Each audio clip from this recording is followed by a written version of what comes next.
Really pleased to welcome the I'm going to build this up now, the winners of the MJ Workforce Optimization Awards. So they're no waving. And that was an award that was sponsored by the PPMA. And we kind of changed the nature of the award in terms of workforce optimization, and kind of just tried to talk about actually how can we really take things forward in terms of some workforce challenges.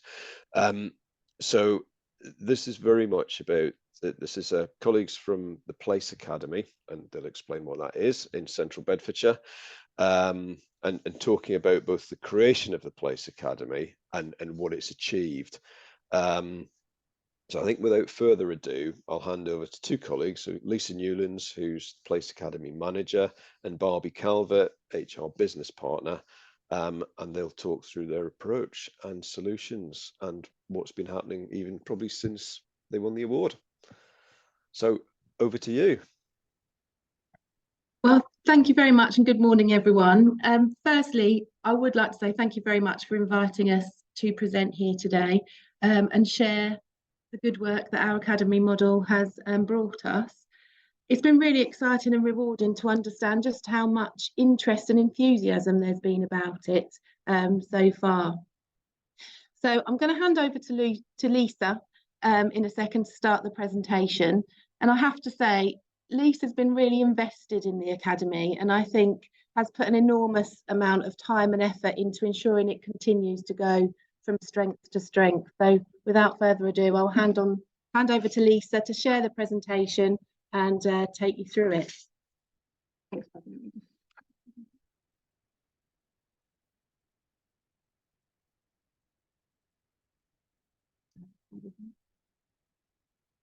Hope you can all see that okay. Yeah, so obviously I'm Lisa Newlands, I'm the Place Academy Manager, and today we're going to talk about the Place Academy model, how it works, how it fits with the council's corporate priorities and the challenges that we've faced along the way. We're also going to have a look and see how the academy has enabled us to optimise our workforce, and also some of the key principles that have helped shape our academy and how these could be transferred to other areas.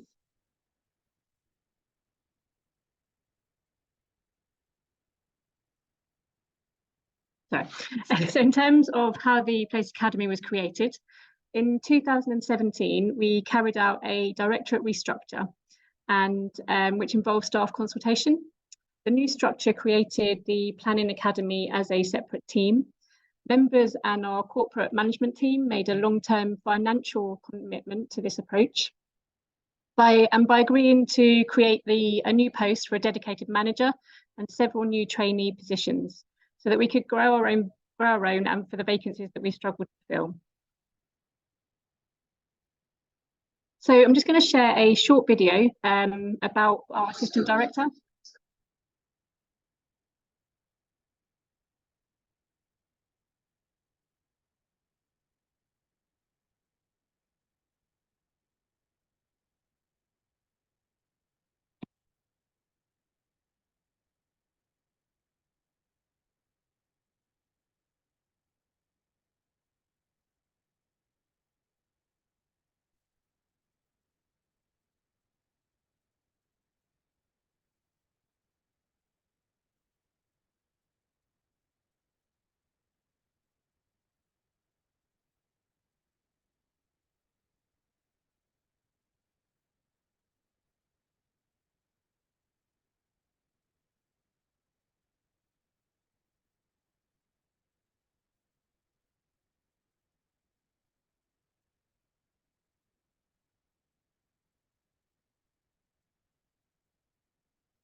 So the academy concept was supported by staff and seen as an innovative way of trying to overcome the staff resourcing issues, which ultimately increased the workloads of permanent staff. So in the late 2017, we appointed myself, I was an experienced principal planning officer. This obviously took out resource from our existing pool of planners, but everyone could see the long-term benefits that this would have to the service area. And in summer of 2018, our first cohort of 5 trainees started. Since then, we've had further cohorts taken on every year, and vacancies are created as existing trainees progress to more senior positions, which is one of the core objectives of our academy. Trainees come from a diverse range of backgrounds, ranging from university graduates to returners to work, following children or looking for a career change. We have progressed 3 admin trainees without degrees to planning trainee level, where they will then gain a degree in town planning. The academy has expanded into other hard to fill posts. We've employed 30 trainees since starting, covering the following areas. So 21 trainees in planning, 2 in building control, 1 in flood risk, 3 in the natural environment and 2 in highways development management. And more recently, we've just expanded into creating a trainee post for our conservation officers. Given the multidisciplinary aspect of the academy, it was rebranded earlier this year into the Place Academy.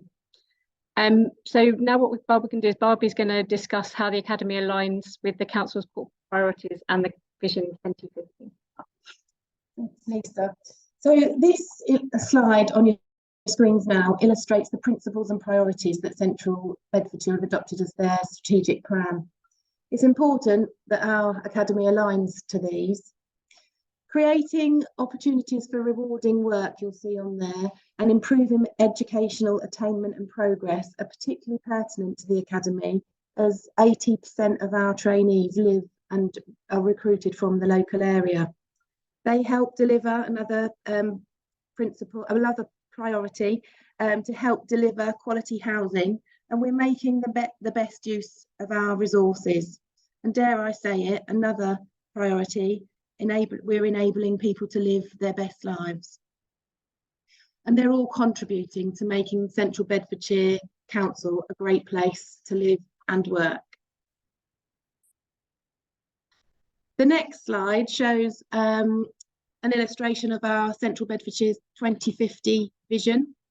There's many aspects within this vision, and again, it's important that we consider these when we're reviewing or revising our academy approach. I'm going to share a short video which introduces how the academy works in practice.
So in terms of how it works in practice, the training is carried out predominantly in-house by myself, but other managers and their teams contribute in various ways, including acting as dedicated mentors, because they can see the benefit it brings to the service.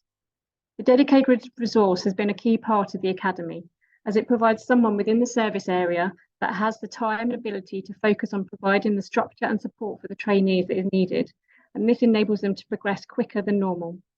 Formal training is used alongside the in-house training provided. For planning, this is through the Level 7 degree apprenticeship in spatial planning.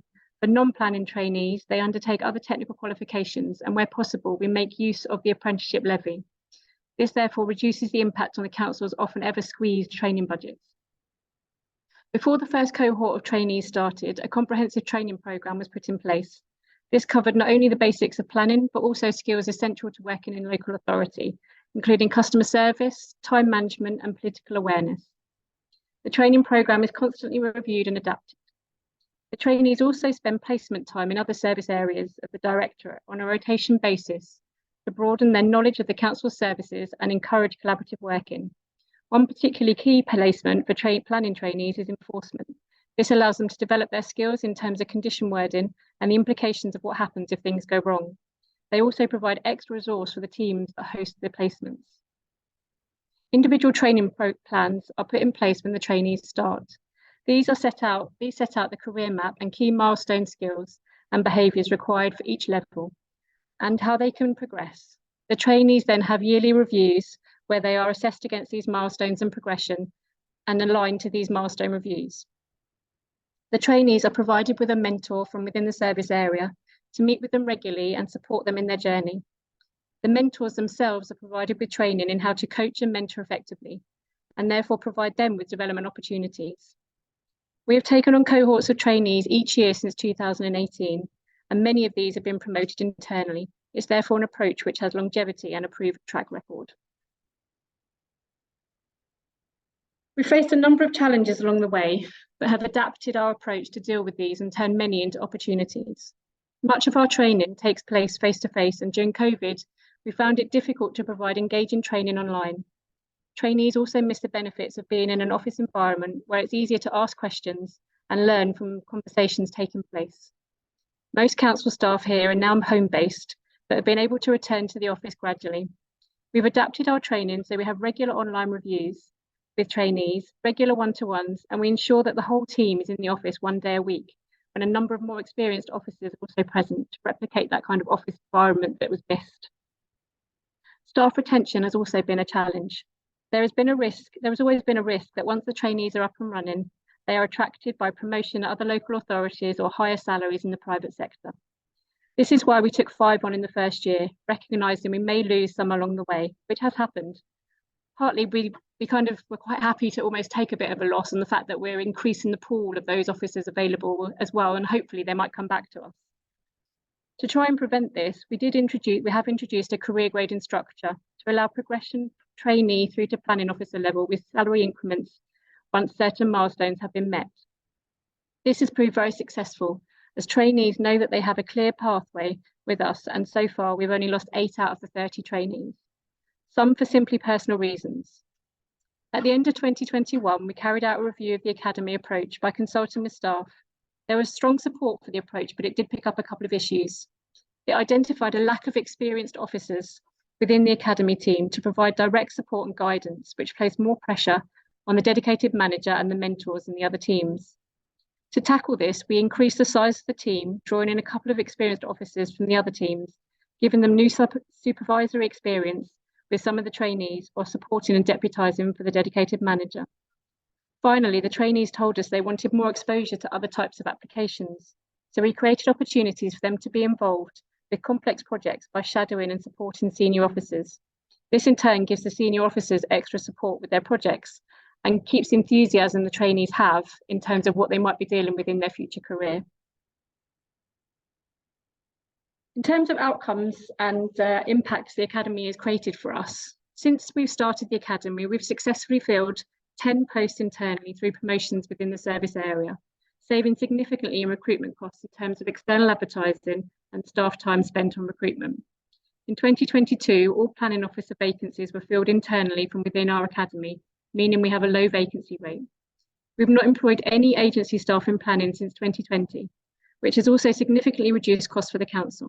Prior to the academy being formed, we spent 102,000 in 2016-17 for just a small number of agency staff. At a time when nationally caseloads for planning officers are high, our academy has enabled us to keep them at a manageable level for all officers. This helps significantly with staff morale and also helps with staff retention. Since the introduction of the academy, we've seen demonstrable improvements in performance in terms of the speed of planning application decisions, which has clearly benefited our customers. The trainees help us deal with large volumes of straightforward applications, which gives them a good grounding at the start of their career. This allows experienced staff to focus on more complex, larger scale applications, putting their skills and experience to best use, and enabling us to continue to offer an income generating planning performance agreement service for larger scale developments. Our academy approach has seen us make the most of our staff and reap the benefits of the investment in their training. The next slide is going to show you a video from one of our trainees that's been through the academy. And it just explains how her approach was in terms of returning and a career change.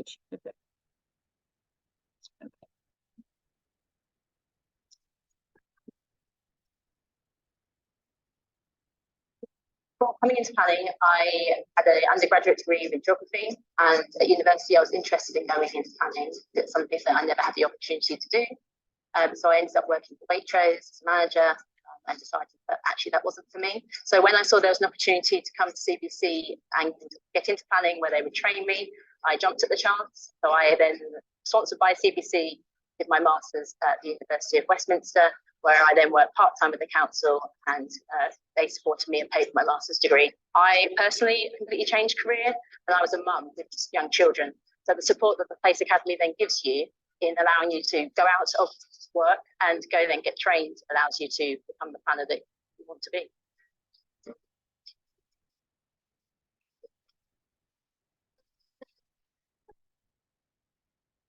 One of the key outcomes that we've seen is the increased diversity within the workforce. We've encouraged returners back into the workforce, but we've also developed new pathways to broaden ways into planning. And the next slide is just going to hear from Luke, who was one of our customer operations, so our planning admin apprentices, who then progressed into the academy.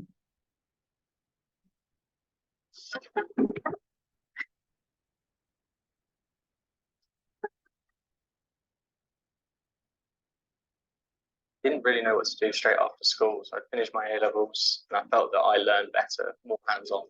So I'd seen the apprenticeship available with the council and applied, and here I am. I think the Placing Academy makes it easy for someone like me to start in planning. The mix of younger staff and staff with all backgrounds and professions previously, it gives a real mixed environment, which benefits everyone because people have got experience from all different fields. We've got mentors and line managers in place, and we're really well staffed.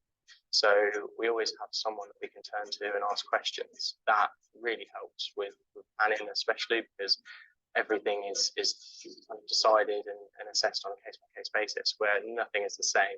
I'm doing something that I thoroughly love and enjoy and have passion for. I think that always helps when you're really passionate about something. Doing a job in that field, it just makes it so much easier and more interesting on a day-to-day basis. I never dread going into work at all. I love going to work every day, helping the community and helping those that want their fancy extension or their dream home. So it's a great job.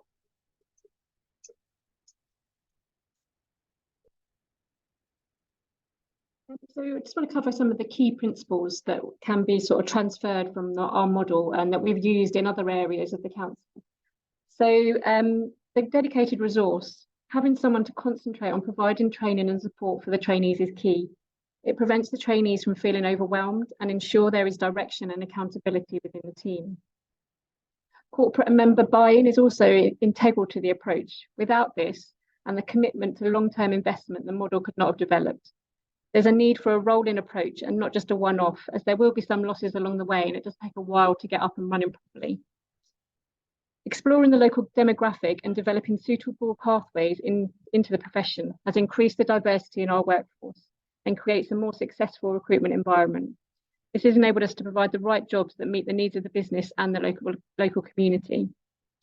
Formal education routes can be expensive and therefore more and more people are exploring opportunities away from this.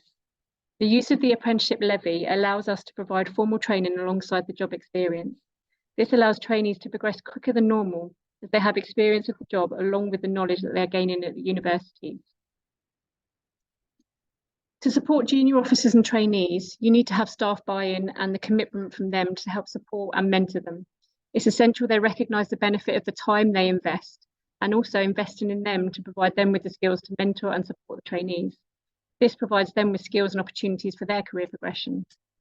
One of the key things that we've learned along the way and obviously introduced as we experience more and more issues was that it was crucial to have a clear career progression structure or career map, as this would then help motivate the trainees and also aid in staff retention. I'm just going to pass back to Barbie now, who's going to talk about the future of the academy. Okay, so I think this is the final slide. Realising the success of the Academy, we've been exploring further ways to enhance it and ensure its sustainability.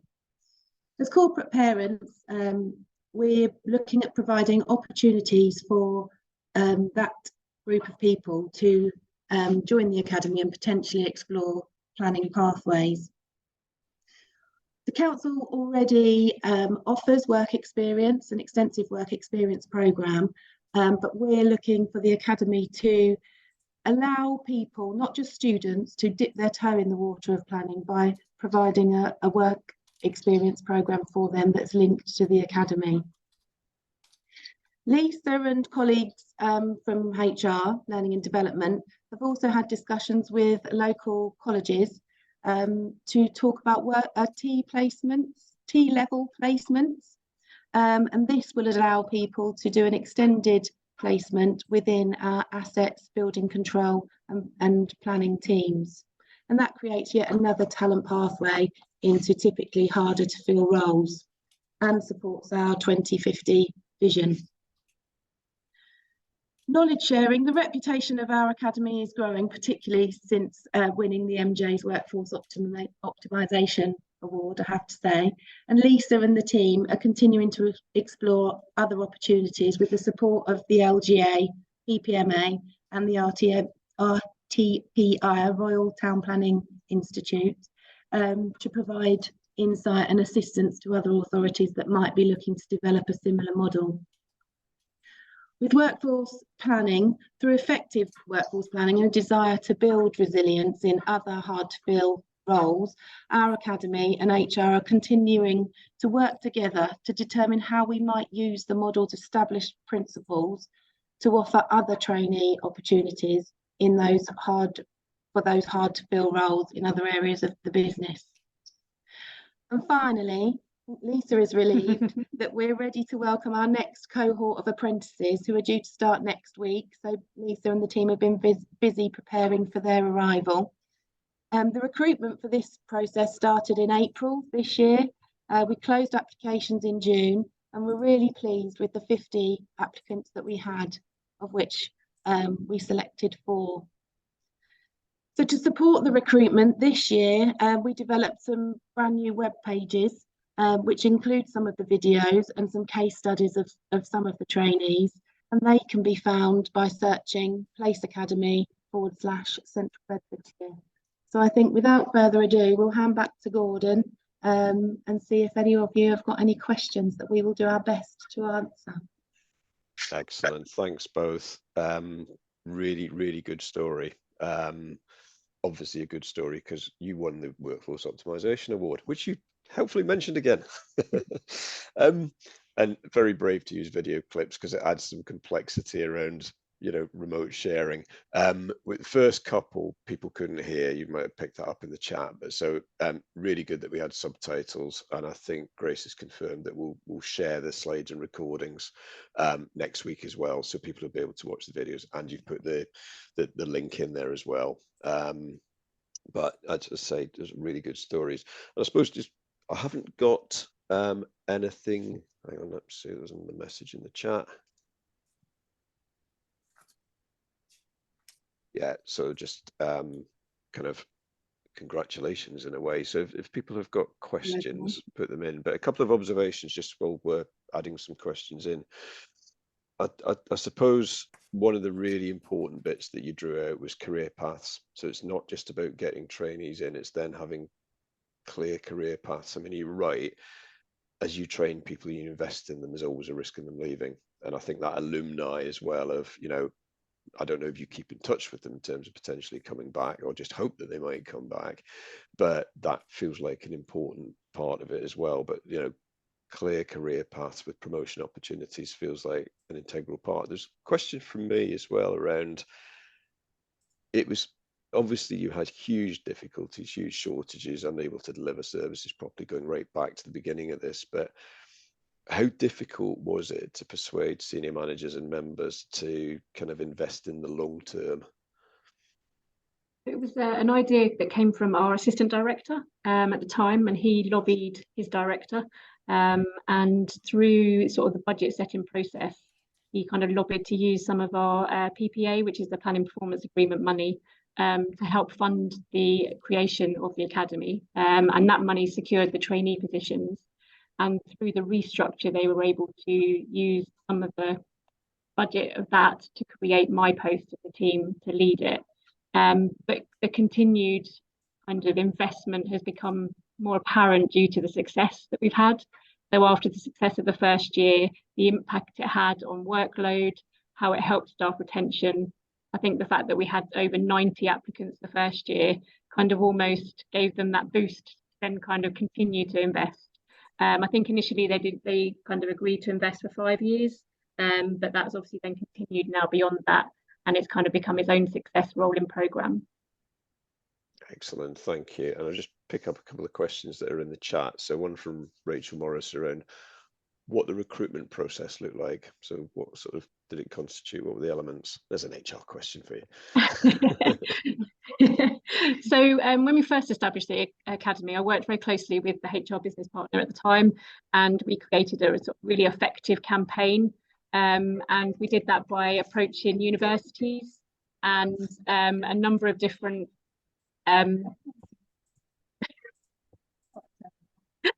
so we approached a number of universities and asked them to advertise it on their university boards. We did a lot of social media campaigning, and this time again we replicated that. We did a lot of social media. We created the web pages this time as well, which the recruitment campaign pointed to give more information. And what we did was as well, we didn't want to treat it as just like an ordinary post, so we actually had a recruitment day where we invited, I think the first year we invited 12. This time we invited 10 in for interview, and we did a number of different activities. So we kind of made it more important, I suppose, and kind of gave it a bit of a package. So we did a number of activities, a number of group tasks, presentation, written tasks, and then kind of gave them a flavour for what we were like as well. So we had presentations from existing trainees. I did a presentation myself explaining what the process is, and our assistant director spoke about working with Central Bedfordshire and the opportunities it would create. And I think that kind of gave it a little bit more of a hype. And again, using social media was kind of what we did to kind of create more interest in the post. Excellent, thank you. And questions are starting to come in. There was one that I was going to ask that Steve's mentioned in the chat, just around what other services are thinking of replicating the Place Academy, and you touched on that. So an example was, is it creating any interest in social work, perhaps in adults or children's, but just perhaps a little bit more around that portability question? So I think at the moment we're looking at progressing into highways. So that's another part of the Place and Communities Directorate which we sit into. We already have an academy around our social care, and that was in place before we started. And theirs was a different model to what we did, but they already have their own model of how they effectively do social care. I don't know more about that one. Yeah, they recruit slightly similar. They recruit social workers, teaming up with, I don't know if it still is actually, Bedford University of Bedfordshire, and manage them through their first year. So they are ASYE, assessed year of employment. But they kind of, there's probably not an appetite to bring them over to the Place Academy. They will continue on their pathway. So it's kind of similar pathways, but a different flavour, if you like, but some of the principles behind it will be the same. Yeah, okay. There's just a kind of practical question there, Caroline Powell. How do you maintain interest, or how do you kind of secure people if the process starts in April and then they don't actually start in the academy, if you like, until the end of September? We find it, I don't know how it really works that well really, but we found that is the most optimal time to go out for recruitment, particularly if we're looking for kind of the degree graduates, because they're obviously just finishing their degree. They also want to have a break after their degree, so they want to secure some employment and then know they've got a month or two off before they start work. For others that are returning to work, it allows them opportunity once they've got the job to then sort of sort out childcare arrangements, and they've got the certainty that they are starting, but they don't have to start straight away. I don't think we've really had any issues with people dropping out in the process as we've gone through. We kind of try to keep in contact with them. Obviously the HR recruitment process takes a while anyway in terms of the pre-employment checks. So as long as we've got and we always up and front and honest with them at the recruitment process on the recruitment day, we say that the likely start date would be around September. The idea being for that is that normally we like them to be in the office and in employment for a year before they start formal training, particularly because that gives them access to the jargon that you might hear when you go to university in the various areas. it also allows them to have some experience before they start in the formal training, so they have an understanding, and therefore they're at a better advantage to some of their peers when they start that training. Yeah, that's helpful, and it kind of, there's some tactics involved, but also it's very different from what we're all trying to do when we're recruiting permanent people, is to do it as quickly as possible before we lose them to other roles or other employers. So it's a different sort of approach. Just one around capacity and budget. Did you create additional capacity through converting higher level planning roles into apprentices, or was it an overall increase in budget? So was it a kind of, we need to take some vacancies which would normally be for experienced people and convert them to apprentices, or an overall increase? No, we actually created the 5 trainee posts were brand new posts that we created, so we didn't lose any experienced posts apart from my principal post, which was used to create the academy manager. So we actually created those new posts. What we have done is, though, since creating those new posts, we've had to create a couple along the way, but predominantly where people have left, we have promoted internally to those posts and then backfilled with a new trainee vacancy. So that's how we've made it more of a rolling programme. And obviously, because we career grade from trainee to planning officer, if a planning officer leaves, a trainee would then move up the process, and we would then backfill with a trainee again. So we're kind of continually renewing at the bottom to allow to promote within. Yeah, that makes sense. And another question, the questions are flying in now. We knew they would. Just a question which probably links to the comment I made around persuading, senior stakeholders to invest. And it's just, what, in your experience, were the elements of the scheme that help colleagues buy into the approach, developing sustaining long-term career pathways? I think for us, it was the fact that we were losing staff as well due to high workloads and obviously being attracted to other local authorities. So by bringing in the trainees, I think they noticed that workloads were reducing. People could manage their workloads better. They had more time to commit to those applications. And so therefore we were retaining staff at that end as well. So they saw the success of the model of bringing people in at the bottom level, but also what it meant was that we could actually have the right people dealing with the right work. So they realised that then you weren't having experienced principal planning officers or experienced subject matter officers dealing with the mundane and the householder stuff, which they don't need to have that knowledge to be able to do. So it made it fit, I suppose, in the fact that the right people were dealing with the right things. We weren't wasting resource with people dealing with different things. Excellent, thank you. And just a question around career grades and how they're applied. So we have ours are career graded from trainee up to planning officer. So for us, that's pay scale from 7 to 9. So that ranges from 21,000 up to about 35, I think, from memory. And basically what we do is we have a milestone document, which is set on the key skills and behaviours for each of those roles. Each of our trainee vacancies is salaried up to the planning officer level. So we will always have the money in the budget to be able to move people within the structure without having to wait for vacancies. And basically at each yearly review, they have to demonstrate what key skills and behaviours they can demonstrate against those documents. And then if and where appropriate, we'll move them up within the structure to the next level. There is opportunities, obviously, if people do leave, for them to apply for promotions above quicker than what they would do if they were waiting for an annual review. So we haven't stopped that process. It's just that it means that they know every year there will be a review process where they can move up the scale if they can demonstrate the next key skills and behaviours and they've reached minimum requirements in terms of education and that kind of thing. That's helpful, thank you. And I think that links to the last question that we've got on here around, did having apprentices enable you to break up the work into different types of planning work more easily and therefore kind of increasing performance levels? But it kind of links, I think, to what you're saying around different levels through career grades.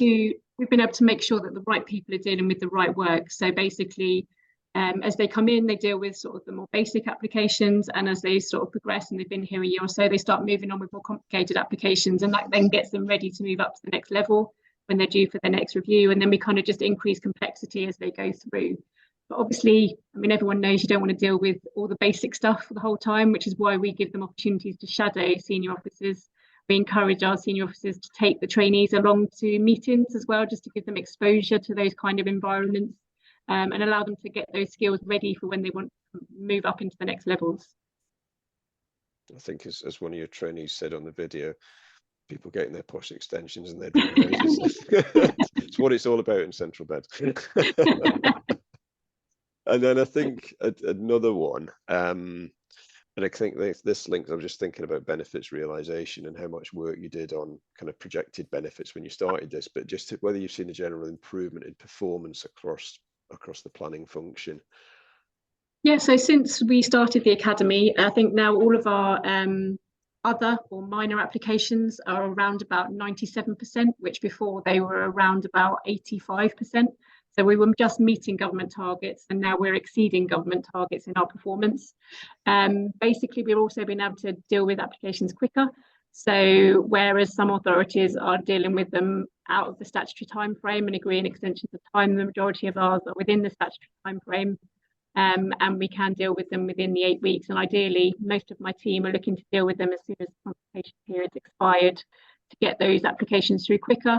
So obviously that kind of helps kind of maintain workloads, because if you can get them out quicker, then obviously you're not holding on to them as long and you can take on more applications.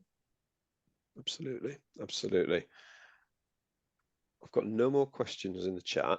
You'll be maybe pleased to hear. So it looks like we can probably, because we started slightly early, I think we've probably near done a 45 minutes. Can I just thank you both very much for presenting this morning, sharing the story, sharing the journey, which goes on and is now obviously, you know, going into other areas as well, which is a really positive message. And it's great to hear that you're working with, you know, the LGA and other national bodies. So it's not just, you know, sharing locally and across local boundaries. So really good story. Thank you.